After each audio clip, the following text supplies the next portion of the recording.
"Find somewhere else to die," my father said, standing in the hallway of the house my mother bought, 6 days after we buried her. He'd already changed the locks. His new wife was already measuring the master bedroom for new curtains. He told everyone I had no claim. He told the insurance company he was the sole beneficiary. He told me my mother couldn't protect me anymore. He was right about one thing. My mother couldn't speak for herself anymore.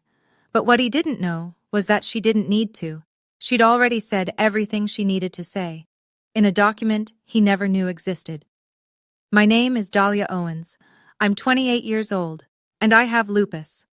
Before I go on, please take a moment to like and subscribe, but only if you genuinely connect with this story.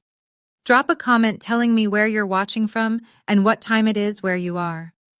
Now, let me take you back to last October, the night my mother's heart stopped, and the day everything changed.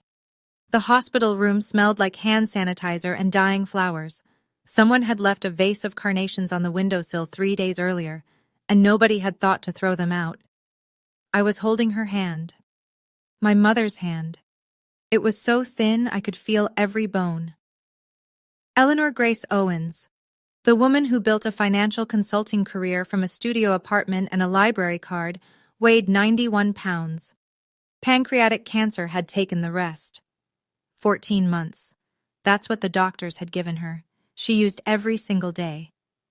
Her eyes opened, just barely. She looked at me, and for a second, she was herself again. Sharp, clear, present.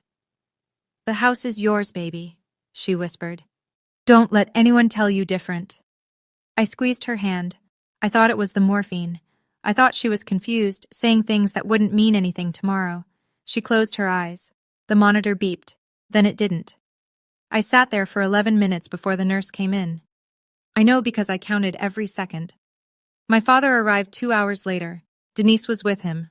His new wife, though he swore she wasn't new, swore they'd only been together a few months. She carried a designer handbag I'd never seen before. Her eyes were dry. Perfectly dry. Richard Owens stood at the foot of my mother's empty bed and said, "At least she's not suffering anymore." He didn't look at me. My hands were swollen. My knees were locked. I was in the middle of a lupus flare so bad I'd been using a wheelchair for the past week. I couldn't stand without the bed rail, and my mother, the only person who ever made sure I could stand at all, was gone. She told me the house was mine. I didn't understand then. I do now. 83 people came to my mother's funeral. I know because Aunt Vivian counted. Eleanor Owens was the kind of woman people remembered. She ran free tax workshops at the community center every spring. She brought soup to every new mother on our block. She once spent an entire Saturday helping a neighbor understand his mortgage paperwork so he wouldn't lose his home. 83 people came for her, and my father stood at the podium and talked about himself. "I lost my partner," he said, gripping the edges of the lectern. "My rock. My anchor." He spoke for 6 minutes. He mentioned my mother's name 4 times. He mentioned his own grief 9 times. I was counting. Denise stood in the front row.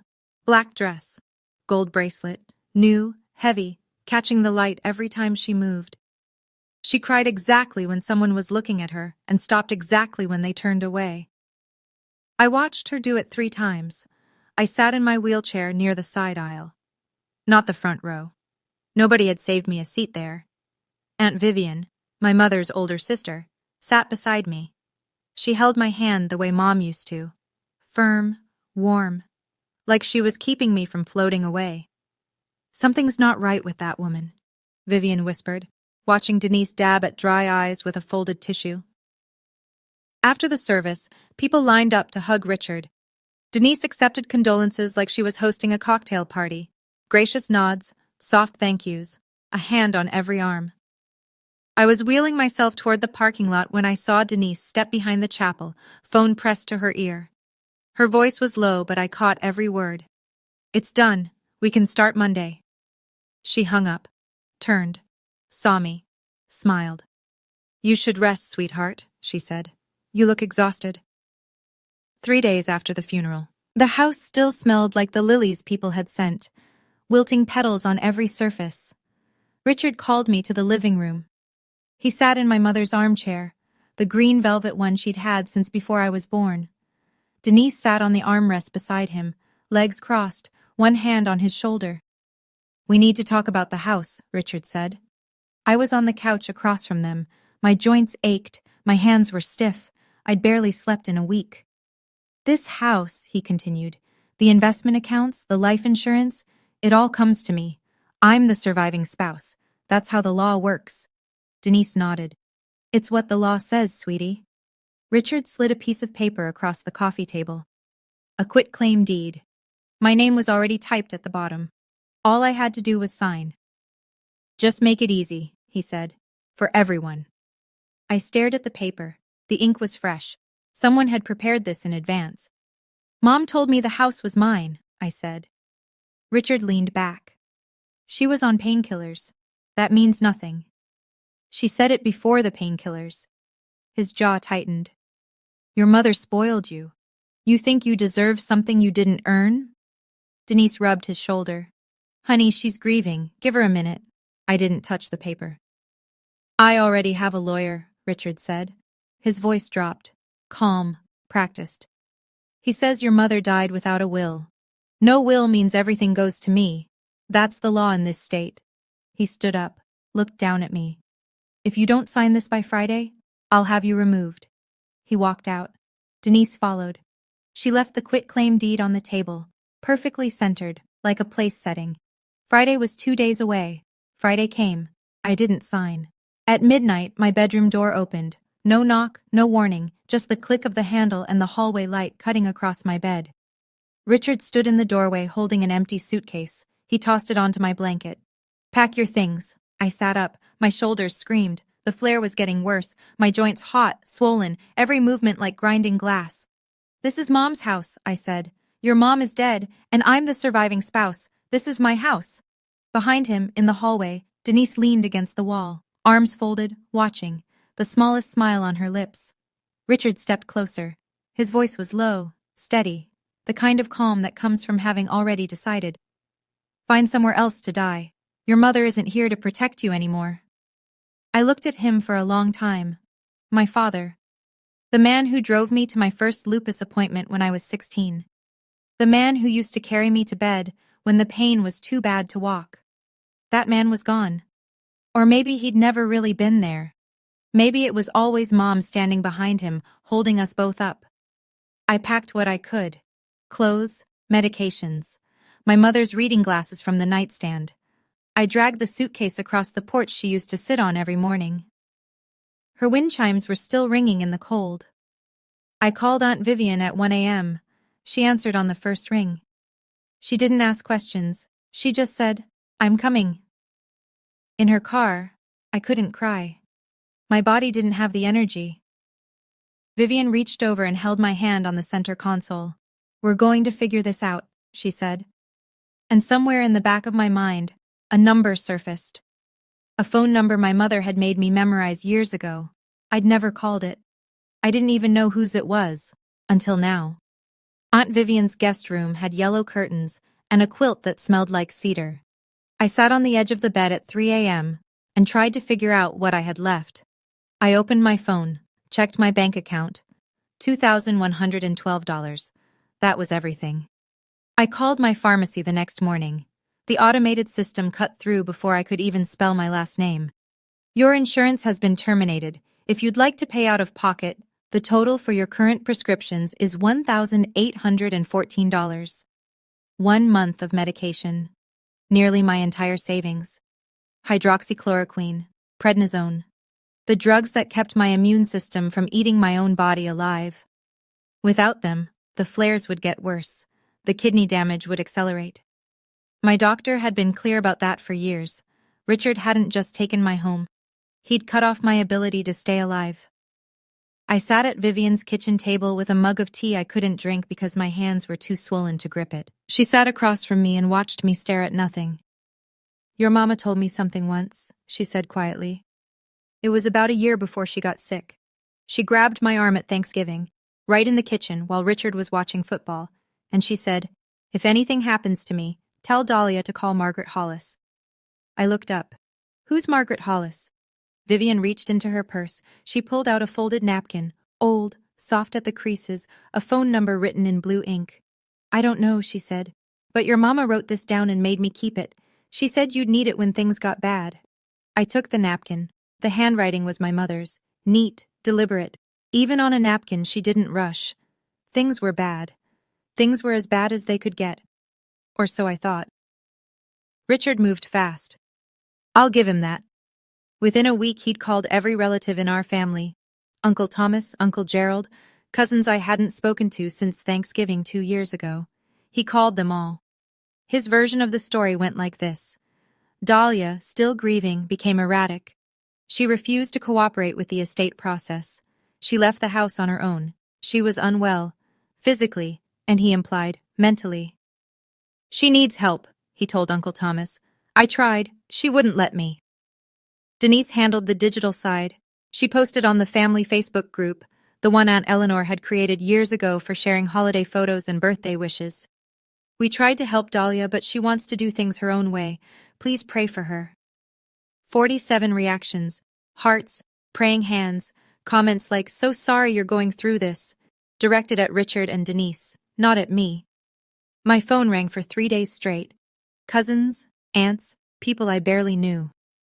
"Your dad just lost his wife. Don't make this harder." "He's trying his best, Dahlia." "Maybe you should apologize." I stopped answering.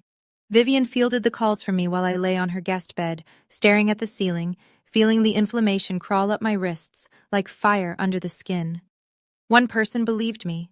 One person out of my entire family. Vivian sat on the edge of my bed that night and handed me the napkin again. "Call that number tomorrow," she said. "First thing." I smoothed the napkin between my swollen fingers.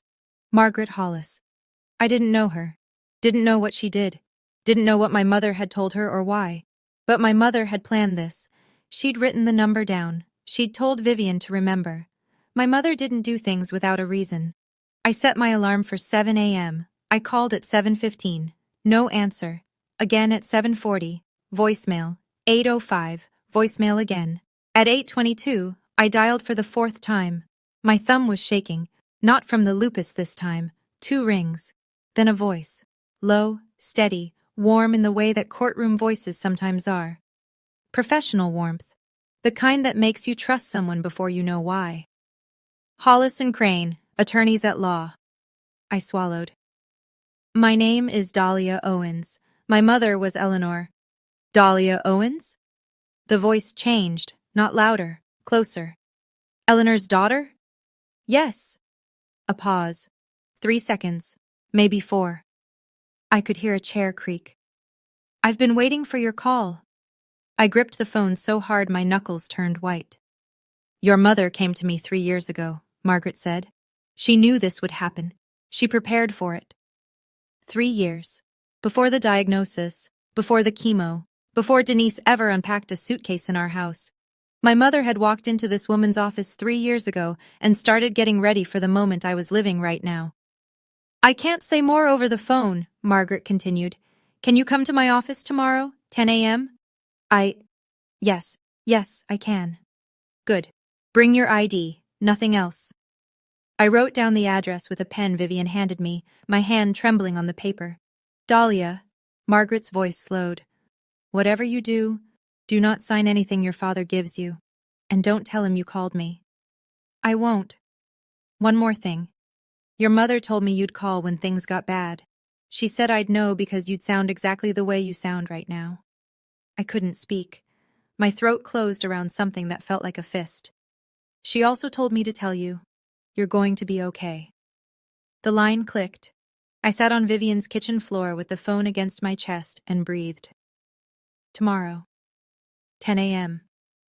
Answers. The letter arrived at Vivian's house the next morning, hand-delivered by courier.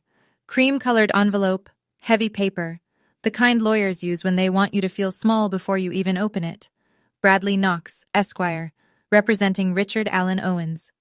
I read it standing in Vivian's kitchen, still in my pajamas, coffee getting cold on the counter.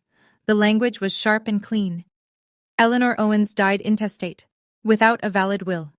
Under state law, the surviving spouse is entitled to the entirety of the marital estate. Ms. Dahlia Owens is hereby directed to cease any and all claims to the Birchwood Lane property and associated financial accounts within 10 calendar days. There was a second paragraph, the one that made my vision blur. Furthermore, our client intends to petition the court for a determination of incapacity regarding Ms. Dahlia Owens, on the basis of her chronic medical condition, which renders her unable to manage her own financial and legal affairs, mentally incapacitated. My own father was trying to have me declared incompetent, not because I couldn't think, because I had lupus. Vivian read the letter over my shoulder. She didn't say anything for a long time. Then she picked up her purse and her car keys. "Get dressed," she said. "We have an appointment in 90 minutes. She drove me to the pharmacy first, paid for my medications out of her own savings, $1,814. She didn't flinch. She just handed over her debit card and said, "Eleanor would have done the same for my kids."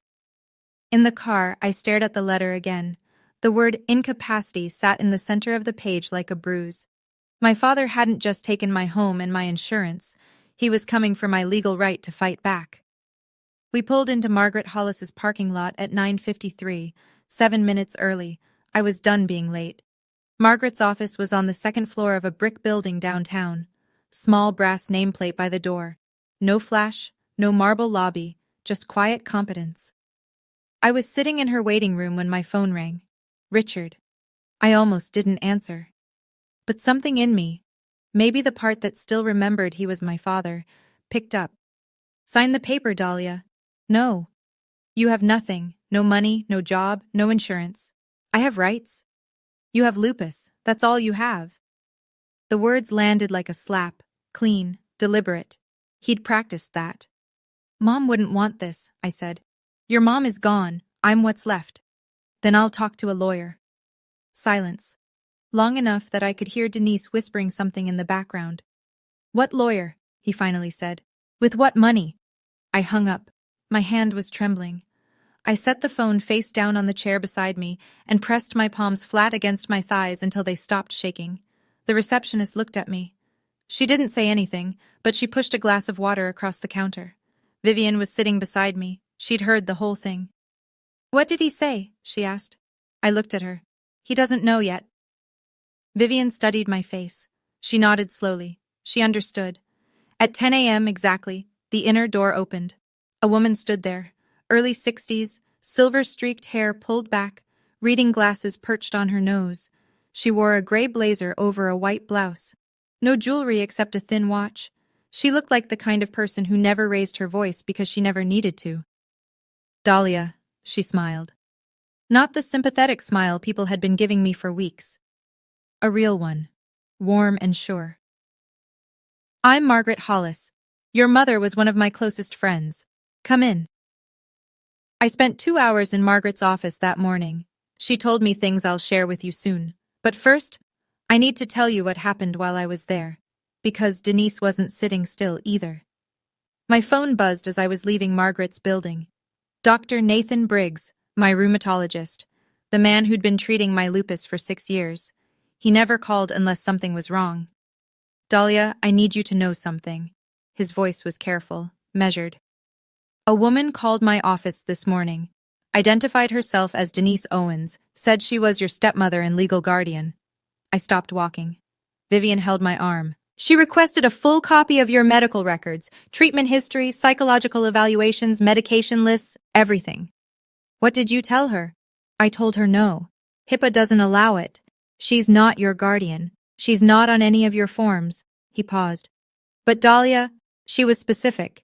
"She asked about cognitive function. She asked if your condition affects your decision-making." My stomach dropped. "They're building a case," Dr. Briggs said quietly.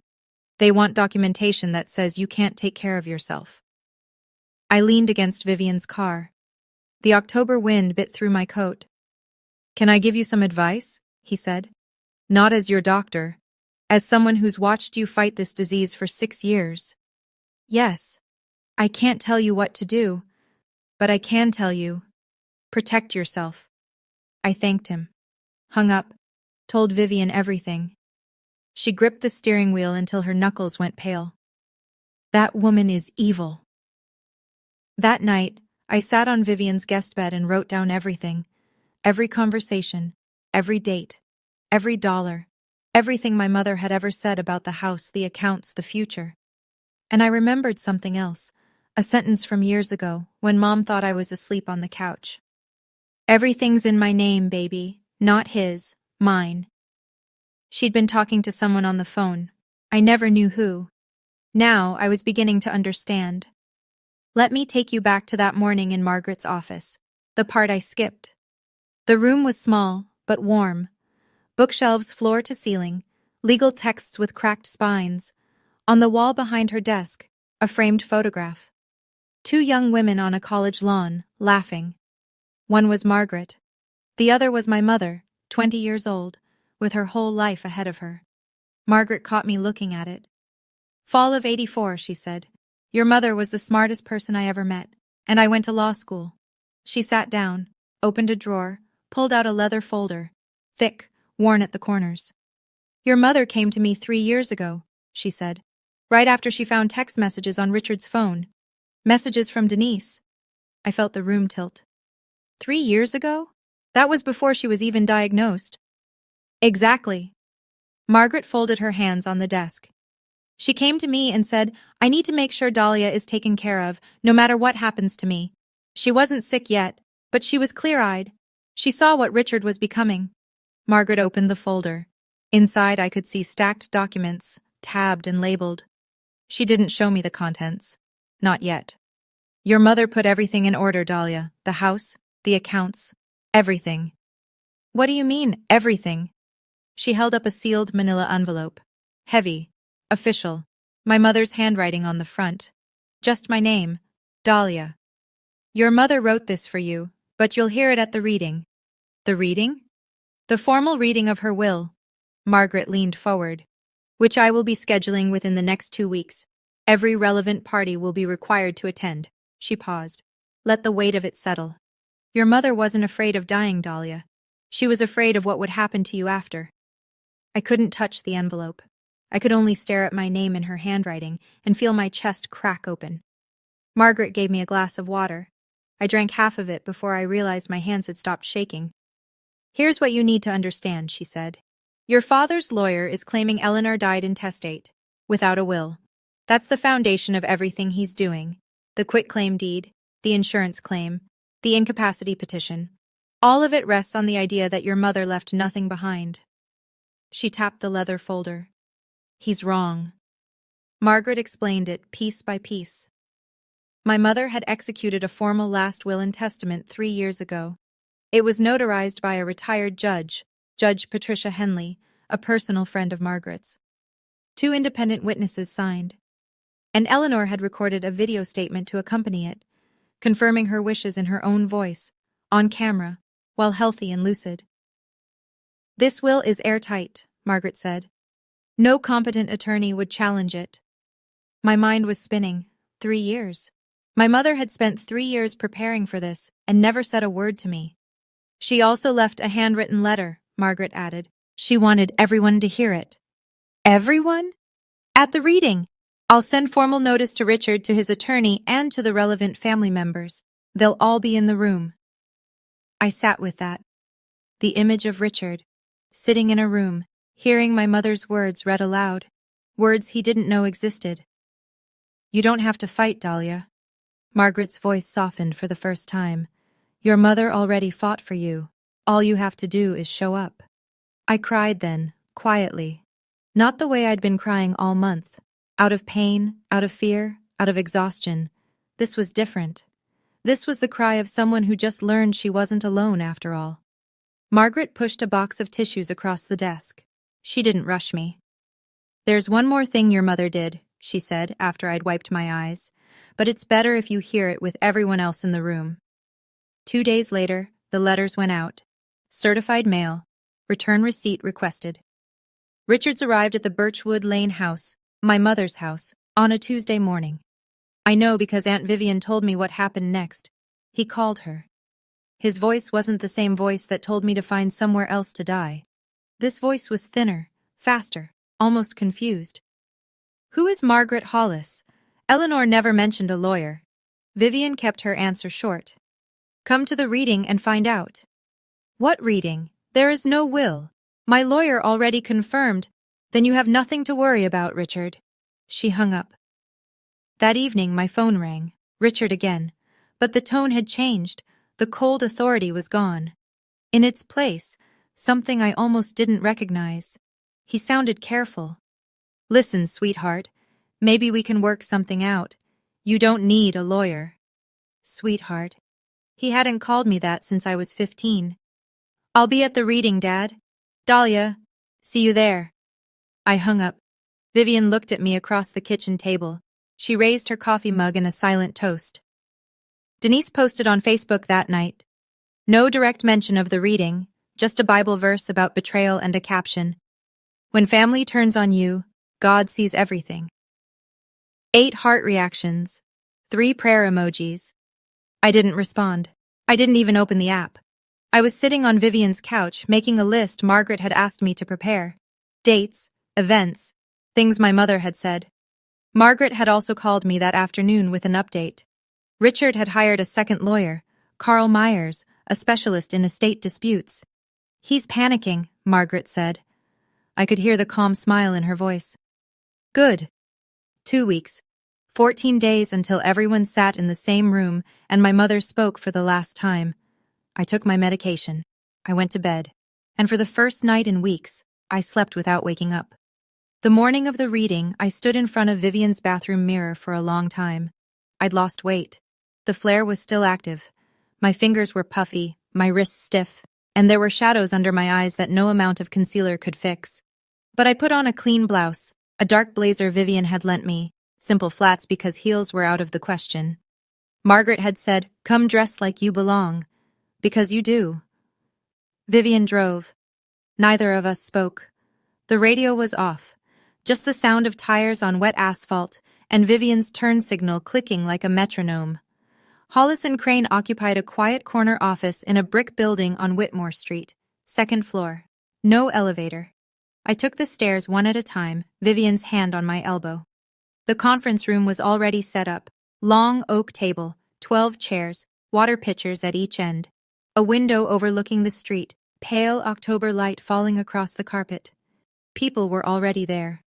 Uncle Thomas, my mother's younger brother, gray beard, flannel shirt, hands in his pockets. He nodded at me. Uncle Gerald, Eleanor's baby brother, quiet, sitting at the far end. Linda Torres, the family accountant, glasses on a chain around her neck, legal pad open, 2 paralegals from Margaret's firm seated near the door. Then Richard walked in. He wore a navy suit, fresh haircut. Denise was a step behind, black dress, modest neckline, tissue already in hand, ready to perform. Behind them, Bradley Knox, thin and tall, briefcase like a shield. Carl Myers, shorter, rounder, already sweating. Richard sat on one side of the table. I sat on the other. We were 8 feet apart. It felt like a canyon. Then Margaret entered. She carried a leather folder in one hand and a laptop under her arm. She set both down at the head of the table. She didn't smile. She didn't need to. Let's begin. Knox spoke first. He buttoned his jacket as he stood, like he was about to address a jury. Before we begin, my client would like to note that he was unaware of any will and questions its validity. He sat back down. 12 seconds. Practiced. Margaret didn't stand. She didn't need to. She adjusted her reading glasses and opened the leather folder. Noted, she said. The will was executed 3 years ago. Notarized by Judge Patricia Henley. Witnessed by 2 independent parties who are available to testify. Its validity is beyond question. Knox shifted in his chair. Myers wrote something on his pad. Richard stood up. His chair scraped against the floor. My wife never told me about any of this. Margaret looked at him. Her expression didn't change. She wasn't required to, Mr. Owens. A ripple moved through the room. Uncle Thomas glanced at Uncle Gerald. Linda Torres stopped writing. Denise leaned forward. This is ridiculous. Her voice cracked, just enough to sound wounded. Eleanor was sick. She wasn't thinking clearly. Margaret turned to Denise, slowly, the way you turn to face something you've been expecting. Mrs. Pratt Owens, you are not a party to this will. I'll ask you to remain silent unless addressed. The room went still, completely still. The only sound was the clock on the wall and the soft tap of Meyer's pen against his legal pad. Denise opened her mouth, closed it. Her hand found Richard's arm, but he didn't look at her. Knox leaned toward Richard and whispered something. Richard's jaw clenched. He sat down. Margaret waited until the silence had fully settled. Then she opened to the first page. Now, let me read the last will and testament of Eleanor Grace Owens, she began. But she didn't get far. Margaret had barely read the preamble, Eleanor's full legal name, the date of execution, the standard declarations of sound mind, when Richard broke. He didn't shout. That would have been easier. Instead, he turned in his chair until he was facing me directly. His eyes were hard. His voice was even. You know what your problem is, Dahlia? Margaret stopped reading. The room held its breath. You've been a burden your whole life. Uncle Thomas straightened in his chair. Linda Torres set her pen down. Your mother spent everything on your medical bills, every dime. And what did you give back? Nothing. I didn't move. My hands were flat on the table, swollen knuckles pressed against the wood. You can't work. You can't live alone. You can't even walk without help some days. He shook his head. Eleanor felt guilty about your disease. That's the only reason she kept you around. Guilt, not love. The words hit me one at a time, each one precise, each one aimed at the place that was already bleeding. Aunt Vivian stood up so fast her chair hit the wall behind her. That is enough, Richard. Uncle Thomas was shaking his head. I can't believe what I'm hearing. Denise placed her hand on Richard's arm. Honey, calm down. Her voice was gentle, concerned, but her eyes were bright, alert. She wanted this. She wanted every word of it on the record. What she didn't know, what nobody in that room knew yet, was that Margaret's paralegal had been recording since the moment the meeting began. Standard procedure for contested estate proceedings in this state. Perfectly legal. I looked at Margaret. She gave me the smallest nod, barely a movement, just enough, and I knew. My mother was about to speak. Margaret let the silence stretch. She didn't rush it. She let every person in that room sit with what Richard had just said. Then she spoke. Quietly. The way a surgeon speaks before the first cut. Are you finished, Mr. Owens? Richard said nothing. His chest was rising and falling. Denise was still holding his arm. Good. Margaret placed both hands on the document. Because your wife had something to say about all of that. She turned to the first substantive page. The room was so quiet, I could hear Uncle Gerald's breathing from the far end of the table. Margaret read, I, Eleanor Grace Owens, being of sound mind and body, hereby declare this to be my last will and testament, revoking all prior wills and codicils. She continued through the standard clauses, executor designation, revocation language, state compliance. I watched Richard's face. He was still, waiting. Then Margaret reached the first bequest. To my daughter, Dahlia Marie Owens. Richard sat forward. Denise stopped dabbing her eyes. I leave the family residence located at 417 Birchwood Lane, which has been held in the Eleanor G. Owens Revocable Living Trust since 2021. Richard's mouth opened. What? Margaret continued without pausing. The property was transferred into the trust on March 14, 2021. The trust names Dahlia Marie Owens as sole beneficiary upon my passing. That's impossible. Richard gripped the edge of the table. My name is on that deed. I signed. Your name was never on the deed, Mr. Owens. Margaret looked up from the page. Her glasses caught the light. The property was purchased with Eleanor's separate funds in 2014. It was always Eleanor's separate property. The trust simply formalized that. The color left Richard's face. Not slowly. All at once, like someone had pulled a plug. Margaret turned the page. And that's just the house. Shall I continue? Margaret continued. The life insurance policy through Pacific Mutual. Face value, $2,100,000. Beneficiary, Dahlia Marie Owens. Designated 3 years ago. Confirmed by the insurer. Richard turned to Knox. Knox shook his head. He was already writing. The Vanguard investment portfolio, valued at approximately $4,200,000, held within the Eleanor G. Owens Revocable Living Trust. Sole beneficiary upon death, Dahlia Marie Owens. Uncle Thomas leaned back in his chair. His eyes were wide.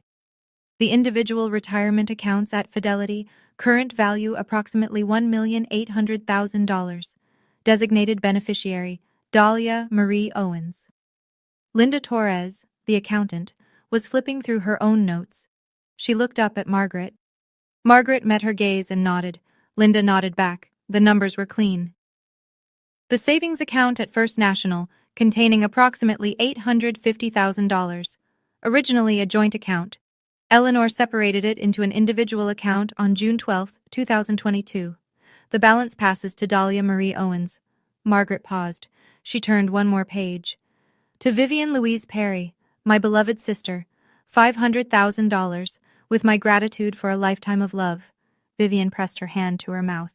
She hadn't known.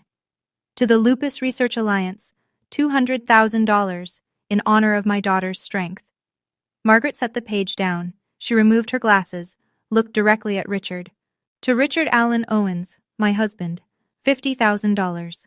As a gesture of goodwill and to fulfill my legal obligation to acknowledge his existence in this document. $50,000, out of everything. Richard was gripping the table with both hands. His knuckles were white. Denise sat beside him, perfectly still, staring at the document like it was written in a language she didn't speak. Margaret closed the page. Ms. Torres can confirm all transfers, designations, and trust documents are in order and have been independently verified. Linda Torres spoke for the first time. Confirmed. Richard was on his feet before Margaret finished setting the document down. This is fraud. His voice bounced off the walls. She forged this. Eleanor would never... Knox grabbed his arm. Sit down. He said it twice. Sit down, right now. Richard didn't sit. His hand was pointed at the folder like it was a weapon. Knox turned to Margaret. His voice was controlled, but I could see the strain in his jaw. Can we verify the witnesses? Judge Patricia Henley notarized it personally, Margaret said. She didn't blink. I have her signed attestation. Would you like to call her?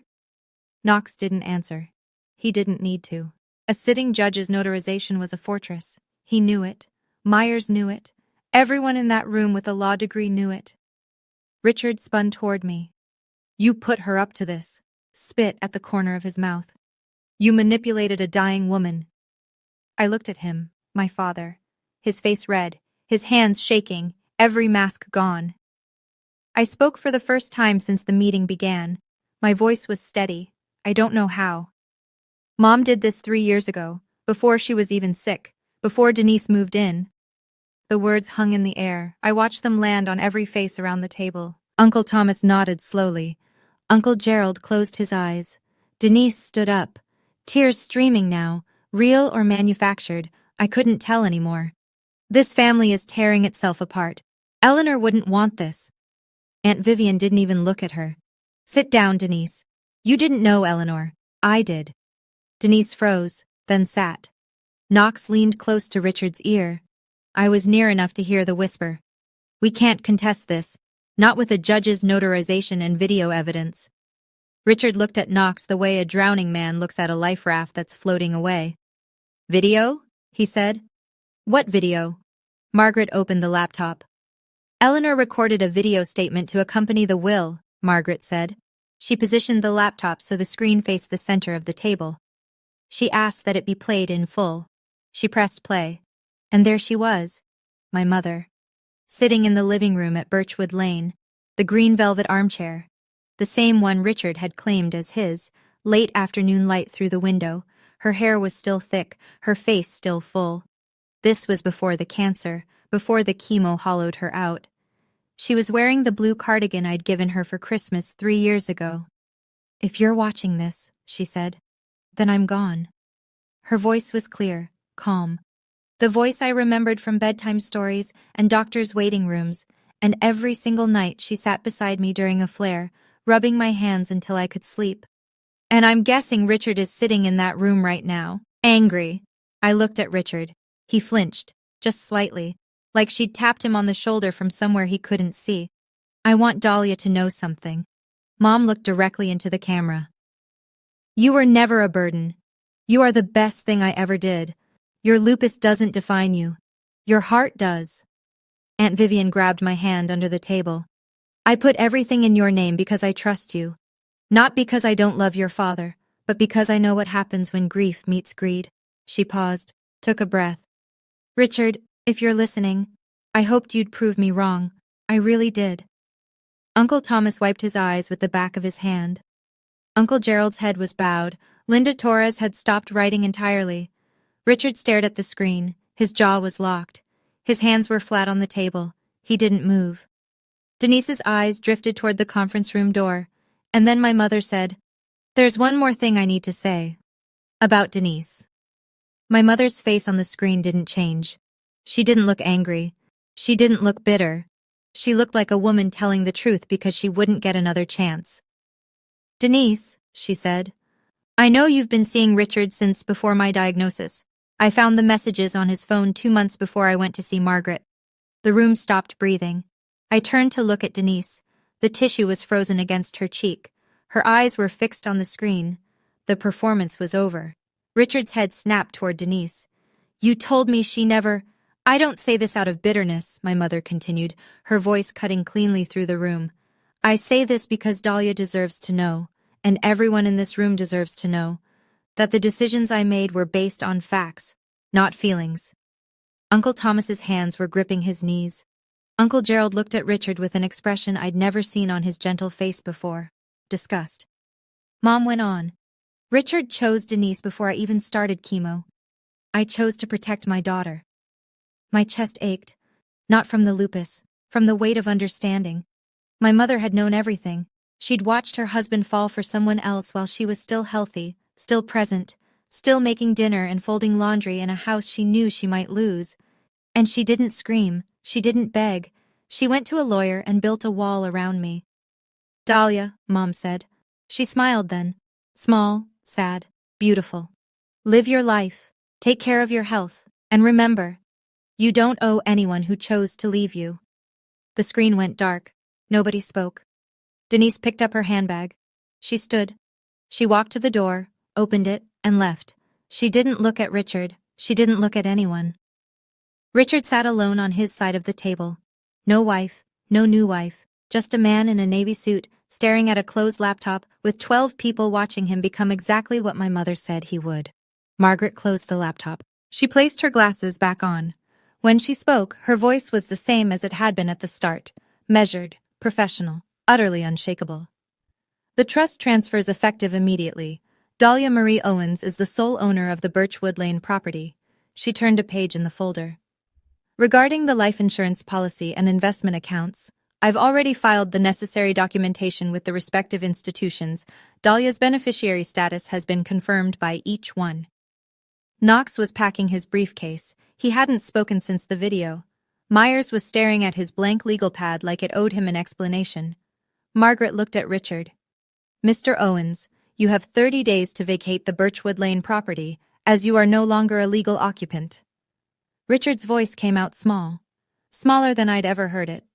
"She can't just kick me out of my own home." "It was never your home, Mr. Owens." Margaret's tone held no cruelty, just facts. "The deed has been in Eleanor's trust since 2021. You were a permitted occupant. That permission ended with Eleanor's passing, and the terms of the trust."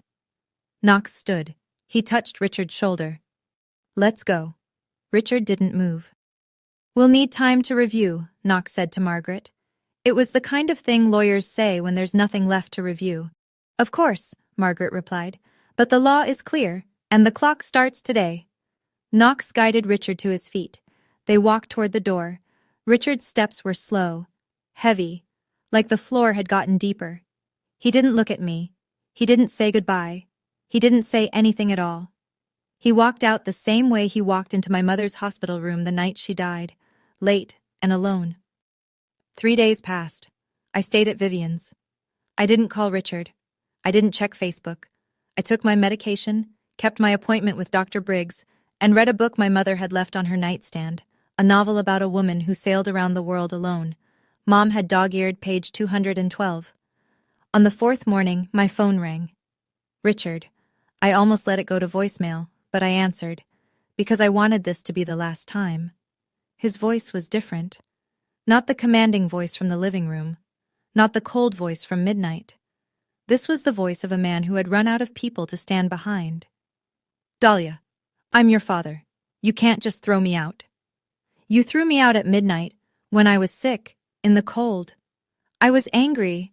I wasn't thinking straight. You told me to find somewhere else to die. Silence. I could hear him breathing. Denise made me. No. My voice didn't waver. You're a grown man. You made your own choices. More silence. Longer this time. I could picture him sitting in Mom's kitchen, at Mom's table, in Mom's house. For 30 more days. I'm not doing this out of revenge, Dad. I meant it. I needed him to hear that. I'm doing this because Mom wanted me safe, and you showed me exactly why she was right. He started to say something. I didn't wait for it. You have 30 days. Margaret's firm will help you find housing if you need it. Dahlia. Goodbye, Dad. I ended the call, set the phone on the kitchen counter. My hand was trembling, not from lupus this time, just from the ordinary pain of closing a door on someone who should have been holding it open for you. Vivian was standing in the doorway. She didn't ask what he said. She just walked over and held me. 30 days later, I turned the key in my own front door. Richard had left the week before, moved to Ohio, to his brother's house. He'd taken his clothes, his golf clubs, and a box of tools from the garage. He left everything else. The furniture, the dishes, my mother's things. He left her wind chimes on the porch. I don't know if that was kindness or just forgetting. I chose to believe it was the last decent thing he did. The house smelled like dust and closed windows, and underneath it all, like her. Lavender hand cream. The wool throw she kept on the couch. Coffee beans she stored in the freezer because she swore it kept them fresh. I walked through every room. Kitchen, living room, the hallway where he'd stood that midnight with an empty suitcase. My old bedroom, her bedroom. I stopped in her doorway. The green velvet armchair was where she'd always kept it, by the window, angled toward the garden. On the nightstand beside her bed was something I hadn't expected. A journal, leather-bound. My mother's handwriting on the first page. I opened it. Page after page. Letters. All to me. Dated over 14 months. The entire length of her illness. Some were long, some were just a few lines. She wrote about the weather, about a cardinal that visited the bird feeder every morning, about how she could hear me sleeping through the wall and it was the most comforting sound in the world. The last entry was dated 1 week before she died. The handwriting was shaky, uneven, but still hers. You're going to be okay, baby. I made sure of it. I sat on her bed. I held the journal against my chest. And I cried. Not from grief, not from anger, not from relief. From the simple, overwhelming knowledge that I was loved by someone who planned for a future she would never see. The wind chimes on the porch sang through the open window, and for the first time in months, I could breathe. Here's what happened to everyone after that room emptied. Richard moved to Columbus, Ohio. He stayed with his older brother, Gary, in a 2-bedroom apartment off the interstate. He had $50,000. After Knox's legal fees and Myers's consultation charges, $12,000 between them, he had 38. No house, no investments, no wife. Denise left the reading that day and didn't come back. Not to the house, not to Richard's phone calls, not to anything. 2 weeks later, Richard came home to Birchwood Lane, while he was still within his 30 days, and found her closet empty, every piece of jewelry, every shoe, gone. She filed for separation the same week. Richard told Aunt Vivian she'd changed her number. I learned later, through Margaret, that Denise had been trying to petition for custody of her 2 children from her first marriage. Her entire case depended on demonstrating financial stability. Without Richard's money, without my mother's money, she had nothing to show the judge. The petition was denied. The community found out. Not because I told anyone. I didn't post anything. I didn't call anyone. Uncle Thomas told one person. That person told 2 more. Within a month, the same relatives who had called to lecture me about being ungrateful were leaving voicemails I didn't return. We didn't know the whole story, Dahlia. We're so sorry. We should have listened. I didn't blame them, not really. Richard had told a good story. He always did. But the truth was louder. It always is. It just takes longer to arrive. I didn't need the world to know what happened. The people in that room knew. And that was enough. Margaret sent me a final letter a week after the 30 days were up. Short, professional, one line at the bottom in her own handwriting. Eleanor would be proud. I am too. The first thing I did with my mother's gift was make sure I could stay alive. I enrolled in a comprehensive health insurance plan, the kind that covers rheumatology, lab work, prescriptions, and the kind of emergency room visits that lupus sometimes demands at 2 a.m. I hadn't had insurance in 5 weeks. Those 5 weeks had cost me more fear than I can describe. Dr. Briggs ran a full panel at my first appointment back. He looked at the results and looked at me over his reading glasses. Your labs are better than they've been in 2 years. He set the chart down. Stress kills, Dahlia. Peace heals. I started working again, part-time at first, 3 days a week at a community outreach center downtown. Social work. The thing I'd gone to school for before lupus interrupted everything. My role was simple, helping women navigate financial abuse in family systems, helping them understand what they were entitled to, helping them find lawyers like Margaret. There were days I couldn't get out of bed. Lupus doesn't care about your plans. But now I had the resources to rest when I needed to see a specialist when a flare hit, to live without the terror of choosing between groceries and medication. Aunt Vivian came over every Saturday. She brought containers of soup and gossip about her neighbors, and the quiet, steady presence that reminded me I still had family worth the word. I did one more thing. I sat down with Margaret and set up a trust of my own, not because I needed to protect myself from anyone, but because my mother taught me what preparation looks like, what love looks like when it thinks ahead. I didn't inherit just money. I inherited my mother's courage, and I intended to use it. 6 months later, a letter arrived. Handwritten, postmarked Columbus, Ohio. I recognized his handwriting before I opened it, tight, slanted right, the same hand that signed my permission slips in elementary school. Dahlia, I made mistakes. I know that now. I miss your mother. I miss you. Can we talk? Dad.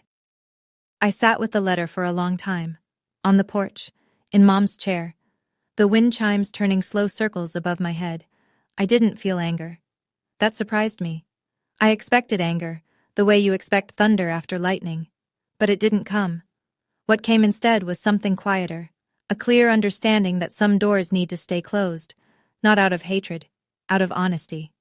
I went inside. I sat at the kitchen table. I pulled out a piece of stationery my mother used to keep in the hallway drawer, cream paper, her initials embossed at the top. I wrote, Dad, I don't hate you, but I can't trust you, and I won't pretend to, just to make you feel better. If you're serious about changing, start with yourself, not with me. I wish you well. But my door is not open right now, maybe one day, but not today. I folded the letter, sealed the envelope, wrote his address, walked it to the mailbox.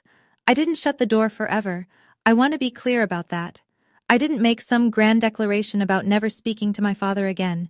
That would be a different kind of cruelty, and I've had enough cruelty for one lifetime. But I didn't open the door out of guilt either, or loneliness, or because someone told me I should. If that door opens again, it'll be because I'm ready, not because I'm pressured.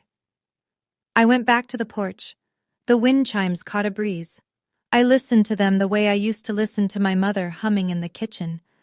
Not the melody, just the fact that it was there. I'm not telling you this story because I want sympathy. If that's what you heard, let me try again. I'm telling you because somewhere out there, someone is listening to this at 2 a.m. Maybe on their phone, maybe through earbuds so nobody else hears. And maybe that person just lost someone they love. Or maybe they're being told they're a burden. Or maybe their family is fighting over things that should be sacred. A house, a promise, a name on a piece of paper. If that's you, I want you to hear this. My mother taught me that love isn't just words. Love is preparation. It's sitting in a lawyer's office when you're healthy and thinking about what happens when you're not. It's putting someone's name on a trust they don't even know about because you know the storm is coming and they'll need shelter. If you have a sick child, a vulnerable parent, a family member who depends on you. Please. Talk to a lawyer. Set up a trust. Write a will. Name your beneficiaries. Don't leave it to chance. Don't assume the people around you will do the right thing when you're gone. Some will. Some won't. And by then, you won't be there to find out. And if you're the one being told you're not enough, that you're a burden, that your illness makes you less, that you should be grateful for scraps instead of standing up for what's yours, hear me clearly. You are enough. Your illness doesn't make you less. Your need for help doesn't make you weak. Anyone who uses your vulnerability against you has told you exactly who they are. Believe them. My mother believed in me from a leather chair in a lawyer's office 3 years before she died. She never told me. She just did it. That's the kind of love that outlives everything. It's spring now. I'm sitting on the front porch of 417 Birchwood Lane. My porch, my house. The house my mother bought, protected, and gave to me. Not with a speech, but with a signature on a Tuesday afternoon that nobody knew about. There's a cup of tea on the railing, chamomile, Mom's favorite. I don't even like chamomile, but I buy it anyway. The smell of it is the closest I get to sitting next to her. My mother's journal is on the table beside me. I've read every page, some of them twice. Some of them so many times the ink is starting to fade where my thumbs hold the paper. I keep it close, not because I need to read it again, because the weight of it in my hands feels like her hand in mine. Lupus is still here. It will always be here. Last Tuesday was bad. My knees locked up and I spent the morning on the kitchen floor waiting for the prednisone to work. But I have insurance now. I have a doctor I trust. I have a body that fights me, and a life that's finally worth the fight. In the garden, something catches my eye. Along the back fence, where the sunlight hits first in the morning, a row of tulips, red and yellow, tall and open. My mother planted them last spring, 9 months before she died. She was already in treatment, already losing weight, already tired in a way that sleep couldn't fix. But she knelt in the dirt with a trowel and planted bulbs she knew she would never see bloom. She planted them for me. My mother planted tulips she'd never see bloom. That's what love looks like. I close the journal. I lean back in the chair. The wind chimes sing. And somewhere, I don't know where, I don't know how, she knows I'm okay. So that's my story. It's not about money, it never was. It's about a mother who loved her daughter enough to fight from beyond the grave. It's about a woman who saw the worst coming and built a shield out of paperwork and preparation and the quiet, stubborn belief that her child deserved better. If you've ever been underestimated, discarded, or told you don't matter, I hope this story reminded you of something simple. Someone sees you. Someone believes in you, even if they're not here to say it anymore. And if they were anything like my mom, they already made sure you'd be okay. You just might not know it yet. If this story touched your heart, let me know in the comments. What was the moment that hit you the hardest? If you've ever had to set boundaries with family, type, "I stood my ground" below. Hit like if you believe every parent should protect their child's future. And check the description for more stories like this one. I'll see you in the next one.